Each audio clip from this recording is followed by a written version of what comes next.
C'est plus une quête de perfection. J'ai beaucoup appris au cours des derniers mois, des dernières semaines. Sensation pas ouf. Dimanche, on va y aller à fond. Hein. Allez, j'y vais, Laurent! T'as gagné 5 places, mon gars, vas-y, vas-y!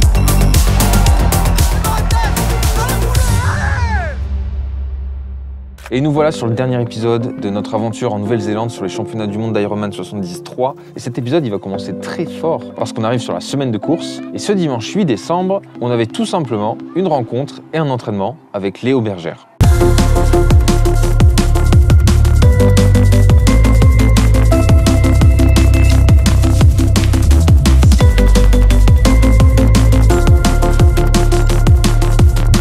Pour rappel, ou pour ceux qui n'ont pas suivi les derniers mois, médaille de bronze au JO de Paris 2024, champion du monde de triathlon en 2022, un grand champion de multiples victoires sur plein d'étapes, en super tri, en première division. Donc voilà, une grosse pointure du triathlon mondial. Ça va? Ça va. Je me disais bien que tu allais monter un peu. Léo et Mathis Margérier, ils ont pris un hébergement ensemble à Topo, donc on les a retrouvés chez eux. Léo venait de faire un entraînement en natation et on l'a récupéré juste après pour faire donc cette sortie vélo qui était pour lui une sorte d'activation après ses voyages, etc. Donc il avait envie de faire des intervalles d'intensité pour se remettre un petit peu dans le bain. Et donc pour moi, j'étais pas rassuré parce que suivre les intensités de Léo Bergère à vélo, j'imaginais que c'était quand même très solide. Donc j'avais un petit peu d'appréhension avant cette séance.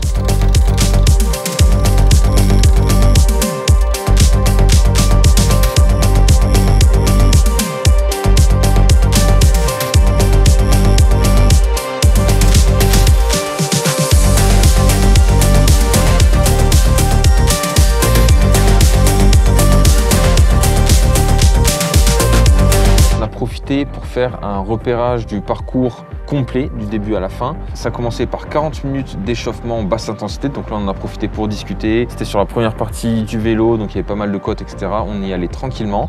Et après on est parti sur un bloc de 3 fois 5 minutes entre 270 et 300 watts, 2 minutes de récup. 3 minutes entre 300 et 330 watts, 2 minutes de récup. Et 1 minute à 330, 360 watts, 4 minutes de récup. Ça, c'est le programme de Léo, donc qui est beaucoup plus léger que moi. Autant vous dire que quand lui pousse 350 ou 360 watts, moi je pense que je suis complètement dans ma PMA à fond les ballons pour essayer de suivre, quoi. Et après ces intervalles, on est retourné sur un rythme un peu plus tranquille, même si je vous avoue que j'avais l'impression que Léo appuyait quand même pas mal, mais c'est juste qu'il y a une énorme différence de niveau et je m'accrochais mine de rien pour pas sauter de sa roue. Et voilà. Et donc cette séance, elle a duré 2h20, je crois.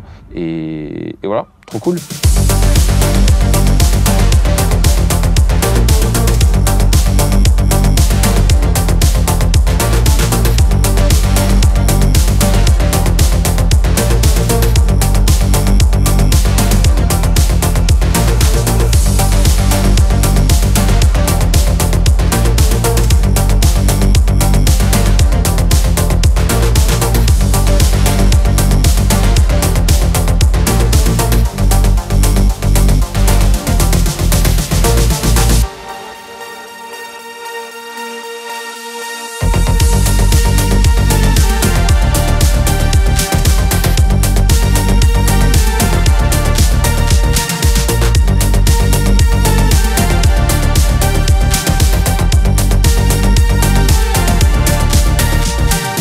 Donc là, j'en parle comme ça, un petit peu froidement.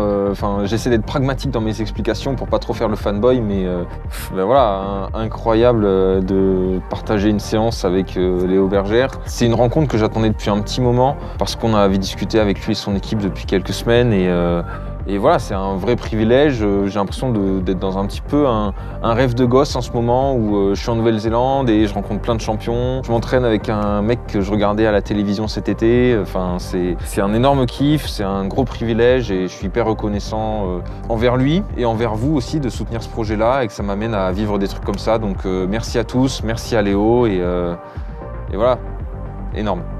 Je viens de finir la séance avec Léo Bergère. Dinguerie hein, de se dire ça, que je viens de faire un entraînement avec Léo Bergère. Franchement, voilà, ça me fait grave kiffer, c'était hyper cool. Voilà, je me suis accroché derrière lui. Au début, j'étais vraiment pas mal de. Je laissais un peu de distance pour vraiment faire les exercices. Puis après, j'avoue, on s'est quand même bien rapproché dans ça parce que j'aurais envie de terminer la séance avec lui, quoi. Et voilà, on a reconnu le parcours. en entier, a vraiment roulé vite sur beaucoup de portions. Comme un gosse, je suis trop content. Donc un grand merci à Léo. Tu sais, quand j'étais à vélo, je me disais, bon bah, il game là en fait quoi, c'est quoi cette histoire là? Le petit JB qui fait des vidéos avec Léo Berger. Ça vient récompenser le travail, ça vient récompenser le fait de s'intéresser vraiment à ce sport-là. Et je pense que ces mecs-là, ils sont aussi passionnés et ils captent que on ne partage pas le même niveau, on partage certaines passions pour ce sport. Et voilà quoi. Léo, c'était vraiment une bonne rencontre, c'était agréable de s'entraîner avec lui, il était très cool. Et quitte à faire du vélo, j'en ai profité pour lui poser quelques questions et faire une petite interview de Monsieur Léo Berger. Grosse année pour toi là, après ton succès au JO. Est-ce que tu vois comme un succès d'ailleurs ces JO? Ouais, c'est presque une victoire personnelle en fait. Donc après la place elle est ce qu'elle est, mais en tout cas j'ai fait ma course réussie. Donc ouais, je le compte comme une réussite. Une compétition comme ça, comme les JO, ça faisait genre combien de temps que tu pensais, que tu préparais, enfin peut-être que tu en rêvais pour utiliser des grands mots? Et puis l'échec des Jeux de Tokyo pour le coup, je me suis dit ça arrivera plus jamais et je vais tout mettre en place pour que la prochaine ce soit la bonne quoi. Tous les matins quand tu te lèves, tu penses à ce genre de choses ou... Non, c'est pas une obsession au point de penser qu'à ça, mais par contre dans un petit coin de ma tête à chaque entraînement, tout ce que je mets en place dans mon quotidien, c'est pour ce but-là, quoi. Je mets une implication vraiment entière pour réussir cet objectif, même si je suis pas omnubilé par ça au quotidien, quoi. J'ai des moments où je pense à autre chose que le tri et c'est essentiel aussi, quoi. Ça reste presque une vision de travail, quoi, autour de cet entraînement. Parce que c'est un peu là où je voulais t'emmener aussi. Quelle perception tu avais de cette accumulation d'entraînement, d'années, de souffrance jour après jour dans les entraînements? Comment tu le voyais, comment tu le percevais? Est-ce que c'était drivé par des obsessions justement de victoire? Est-ce que c'est un truc dans lequel tu te sens bien au jour le jour? Ou toi, est-ce que tu as déjà réfléchi? Est-ce que tu as une perception autour de ça? Je le vois pas du tout comme un travail de longue haleine, voilà, où tous les jours je fais la même chose. C'est plus une quête de perfection personnelle, quoi. Je me dis, je vais essayer un jour d'atteindre ma perfection à moi, quoi, mon meilleur niveau, mon plein potentiel. Et je pense que si je réussis ça dans ma carrière, ce sera le Graal pour moi, sans parler de résultats. Si je sais que j'ai atteint mon meilleur niveau et que j'ai tout fait pour atteindre ce niveau-là, je serai en paix avec moi-même, quoi. Je pourrais passer à autre chose à la fin de ma carrière et ce sera vraiment une carrière à 100% réussie, quoi. Parce que du coup, là, au niveau que tu as, bon, évidemment, tu dois être perfectionniste et puis on a tous notre propre perception de ce qu'on fait et tout. Mais là, tu te dis, ouais, j'en ai encore sous le pied, j'ai encore de la marge à cet endroit-là. C'est où que tu penses pouvoir encore travailler pour gagner en performance finalement? C'est fou parce que plus j'avance et plus je me dis, mais c'est pas possible. Quand je me vois nager, par exemple, sous l'eau, j'ai le coude qui part en premier comme ça. Je me dis, mais c'est pas possible. Enfin, faut vraiment que je bosse ça, quoi. Je peux progresser là-dessus, c'est sûr. En course à pied, pareil, je pense que la technique c'est largement possible de l'améliorer. En vélo, on est en train de travailler la position, l'aéro, le matos qui évolue. En nutrition, pareil. La prépa mentale, ça m'a apporté énormément aussi ces derniers mois. Il y a tellement de pierres qui s'ajoutent à l'édifice et qui font que je suis encore en train de progresser aujourd'hui. Je vois tellement de domaines encore où je peux aller grappiller des petites marges de progression que c'est trop excitant, quoi. Enfin, c'est hyper motivant et j'ai pas l'impression de stagner parce que je vois des pistes d'amélioration et c'est quand même plutôt cool, quoi. Ce qui est cool dans le tri, c'est que on peut se comparer à des spécialistes de chaque domaine. Est-ce que toi, c'est ce que tu fais? Est-ce que tu bosses, par exemple, le vélo avec des cyclistes ou la natte avec des nageurs ou des choses comme ça, ou ça reste dans un environnement tri? Je m'intéresse à ce que font les sportifs des sports vraiment spécialisés. Et je pense que je me compare pas directement, mais par exemple, les séries que peuvent faire les coureurs, j'essaye de m'en inspirer et puis d'essayer de me rapprocher un petit peu du même modèle ou de la même technique, même si j'en suis très loin. Mais en tout cas, c'est une source d'inspiration. Même pour un triathlète, je trouve que aspirer à devenir comme les sportifs qui sont spécialisés dans un des trois sports, même si on en est loin, encore une fois, c'est quand même une source d'inspiration et de motivation, quoi. Ouais, parce que même toi, avec ton palmarès, quand tu regardes des spécialistes, tu te dis, ouais, ça n'a rien à voir. J'ai encore beaucoup à faire. Oui, voilà, ça a vraiment rien à voir. Les spécialistes de chaque sport sont 1000 fois au-dessus du lot dans leur spécialité. En fait, c'est pas ce qu'on nous demande à nous triathlètes, c'est justement toute la difficulté du triathlon, c'est d'arriver à enchaîner 3 disciplines qui sont pas forcément très proches en termes de gestes techniques, de qualité.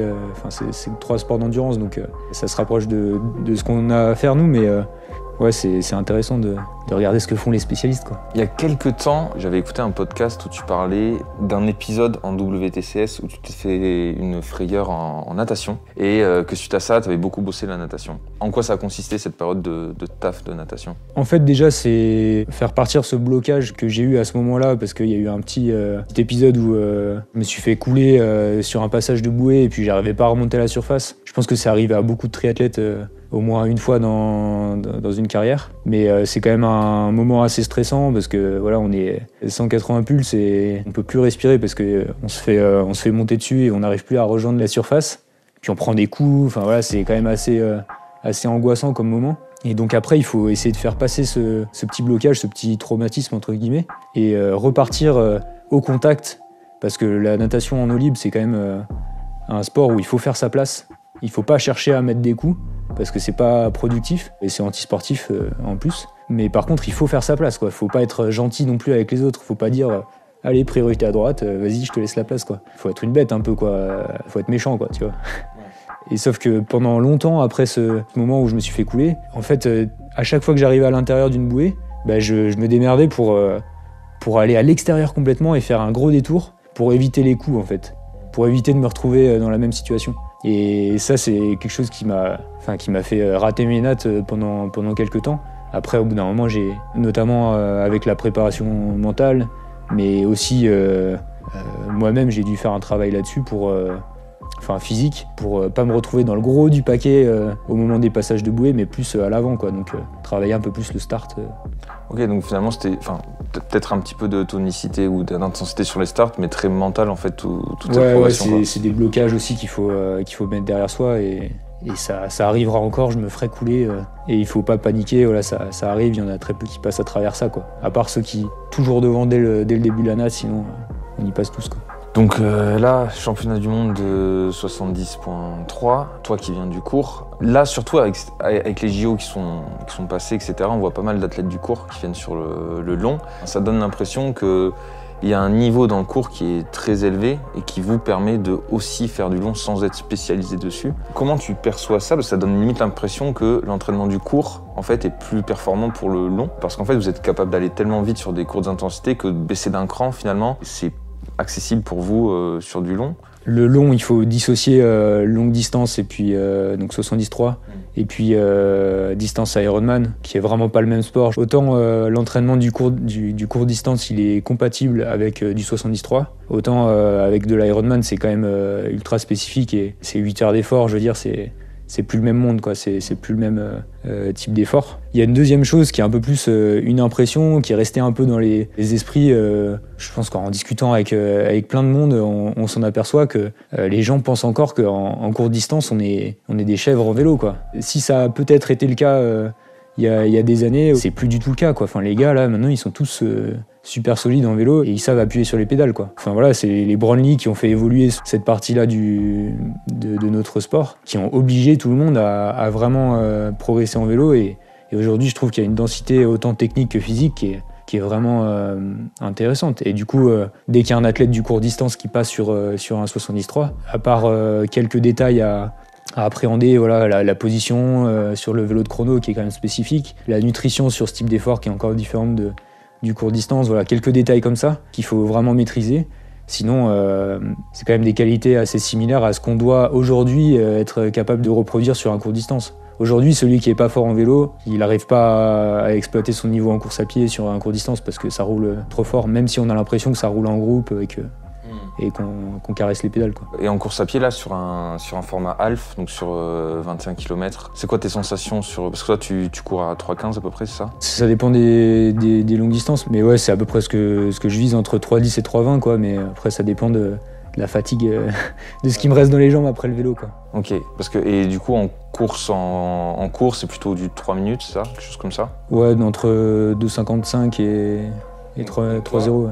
Quand tu descends à 3,15, t'as une impression de facilité ou de gestion, quoi, en gros. C'est un peu paradoxal parce que je vais avoir l'impression d'être facile, je peux presque parler pendant la course, mais par contre, musculairement, je suis détruit, donc c'est une course où il faut résister à la fatigue musculaire et puis penser à remettre de l'essence dans le moteur, dans le système, parce qu'il faut vraiment manger toute la course. Parce que c'est ça aussi qui peut être à la limite à un moment donné, quoi. C'est pas dur et hyper dur à la fois, quoi. Donc en fait, en termes cardiaques, t'es en gestion tout le long, vraiment.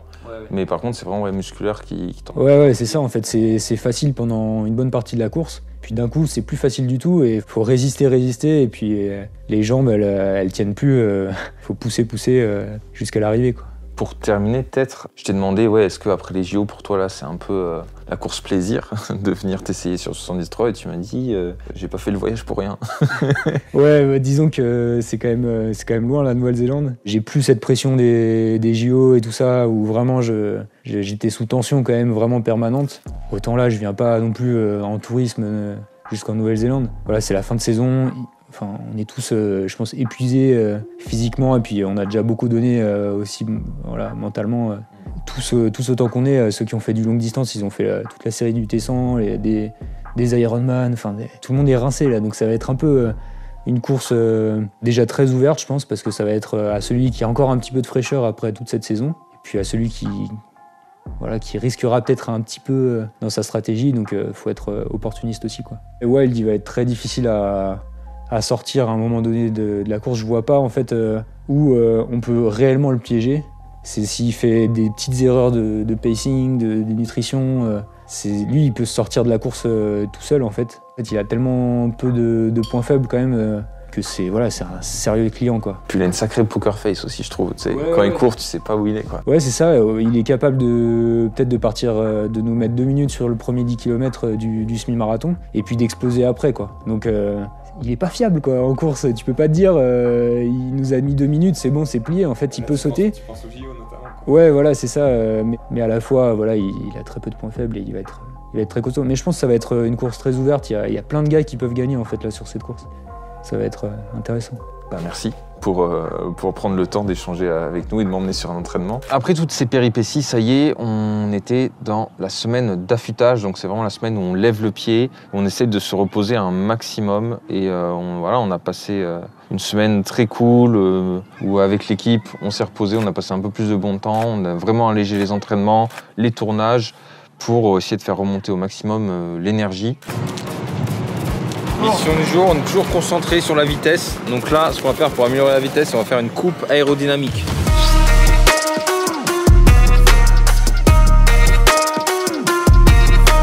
Depuis quelques semaines, on était à Rotorua, donc c'est à 1h15 de topo, donc t'es vraiment à l'écart de cette fête des championnats du monde et je pense que c'était pas plus mal, mais là c'était l'heure de se rendre sur place, d'aller retirer mon dossard, donc de découvrir le village.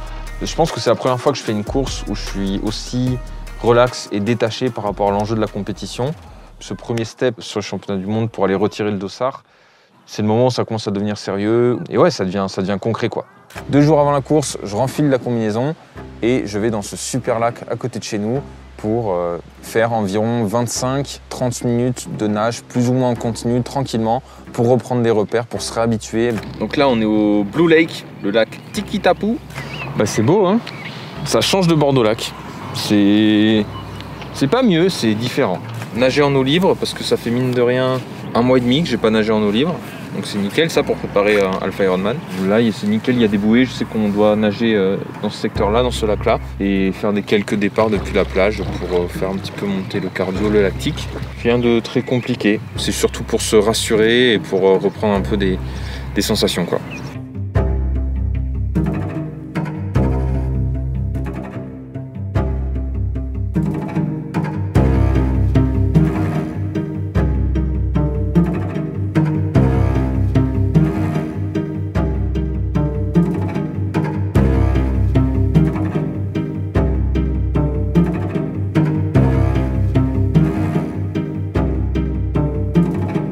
Sensation pas ouf, en fait j'étais crispé parce que voilà, j'ai plus l'habitude de nager en eau libre, j'avais un peu peur d'aller loin, plus l'habitude de plus voir dans l'eau et tout.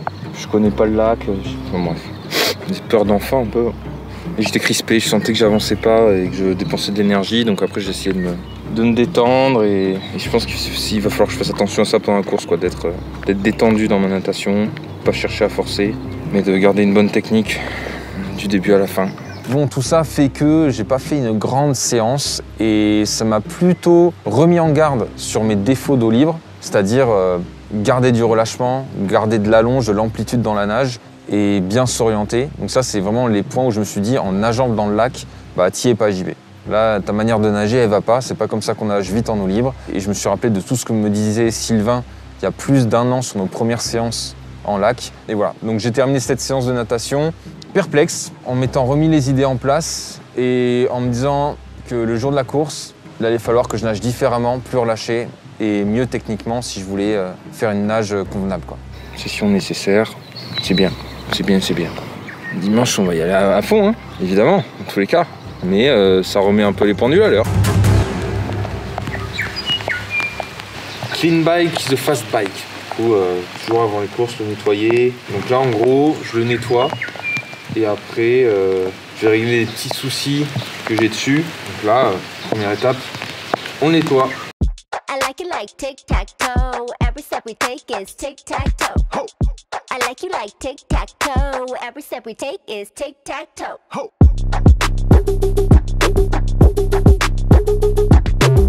Ok, donc là j'ai lavé le vélo. Là maintenant je vais faire petite réparation, petite upgrade, nettoyer le contour de l'autocollant de la lenticulaire, là, ça me saoule que ce soit un peu crade comme ça. Remettre la poignée du frein qui a été désaxée pendant le voyage. Installer une nouvelle gourde ici, c'est une gourde spéciale. C'est une petite gourde 25 centilitres spécialement pour les gels. Réparer la poche à eau et la remettre en place. Donc ça c'est fait, en fait il y a juste que je resserre un truc sur ma tube, ma paille de poche à eau, parce que ça avait fuyé un petit peu. Graisser la chaîne, puis après recharger les pédales, le capteur de puissance et le DI2, et vérifier l'état des pneus, et voilà, on sera bon. Je prépare les sets de transition, il faut être sûr de rien oublier. Je mets tous mes petits stickers, les petites étiquettes un peu partout, sur les sacs, sur le casque. Je prépare le dossard, parce que là, on va aller amener tout le matériel en zone de transition sur la course, à Topo, donc on va prendre la voiture, on est la veille de la course, et une fois que les sacs sont posés, on ne peut plus y accéder jusqu'au moment de la course où je serai en transition. Donc voilà, faut faire attention à tout bien mettre, c'est un peu le premier moment de grosse concentration avant la course, où genre là j'ai fait mes lacets de manière à pouvoir enfiler mes chaussures sans les défaire, enfin voilà, il y a tout ce dont j'ai besoin pour la course qui est là, quoi. Donc là tout y est, c'est bon, on est prêt, on va aller amener ça à Topo, dans les zones de transition.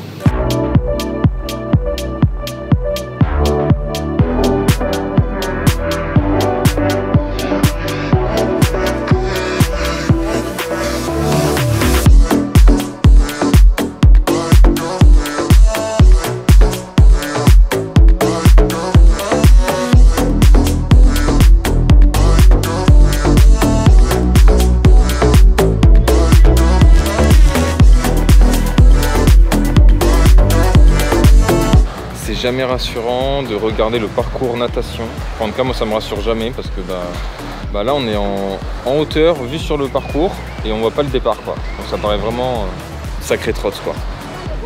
Mais bon, hein, on va enquiller ça, hein. Pas de soucis. Donc cette semaine de course, c'est l'heure de l'affûtage, donc récupérer des forces, se reposer, mais garder un petit rythme aussi en faisant un petit peu tous les entraînements, donc course à pied, vélo, natation. Et les sensations étaient plutôt bonnes, donc voilà, j'ai continué de profiter de ce beau cadre d'entraînement et on a enchaîné les séances.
Au moment où j'enregistre cette vidéo, on est la veille de la course, il est 20 h, je suis hyper reposé, j'ai de plus en plus d'envie qui monte, de m'envoyer fort sur la course demain, de me prouver que je suis capable à nouveau surtout d'endurer de la souffrance sur les courses et de me dépasser. Ça paraît un peu bizarre, mais j'ai quelques stats en tête, mais c'est pas ce qui est le plus important. Pour moi, j'ai envie que demain, je sois capable de faire une course où j'exploite pleinement les capacités que j'ai en ce moment. Donc, peu importe le résultat, peu importe le classement, les temps, j'ai envie de passer la ligne en me mettant vidé à 100%, quoi. Parce que en plus du physique, ce qui m'a manqué cette année, c'est le mental pour être capable de tenir un effort du début à la fin sans m'échapper et aller au charbon. Donc voilà, ça c'est mon objectif. Cette année, elle a été hyper compliquée. Je suis pas du tout au niveau pour atteindre les ambitions que je m'étais fixées en début d'année, que je vous avais communiquées, qui étaient, je sais pas si je l'avais verbalisé vraiment devant une caméra, mais voilà, je voulais atteindre un niveau pour faire moins de 4 heures et voilà, faire un podium sur le championnat du monde, quelque chose comme ça. Là, je suis pas du tout à ce niveau-là. J'ai perdu beaucoup de temps avec un surentraînement qui m'a épuisé et j'ai perdu énormément en niveau physiologique. Même si j'ai beaucoup appris, j'ai pas pu continuer la progression que j'avais entamée. Et c'est pas grave, c'est ok. Moi, j'ai appris beaucoup de choses et je sais que la saison prochaine, je vais pouvoir repartir encore plus fort, avec plus de maturité, plus d'apprentissage et plus de connaissances sur ce sport-là et encore plus d'envie, quoi. Parce que finalement, ça fait 1 an et demi que je me suis pas fait vraiment plaisir sur une compétition. Là, aujourd'hui, je suis plus épuisé, je me sens plus malade par rapport à ce surentraînement et j'ai juste envie d'amorcer une nouvelle dynamique, de me dire ok, ça c'est derrière moi, j'ai foiré ma saison, maintenant depuis quelques mois j'ai recommencé à prendre un bon rythme, je suis en forme, je recommence à progresser, à améliorer mes chronos et j'ai envie que la course de demain, ce soit l'occasion de marquer le coup, de m'envoyer à fond et de valider une progression, un nouveau départ en fait, quoi.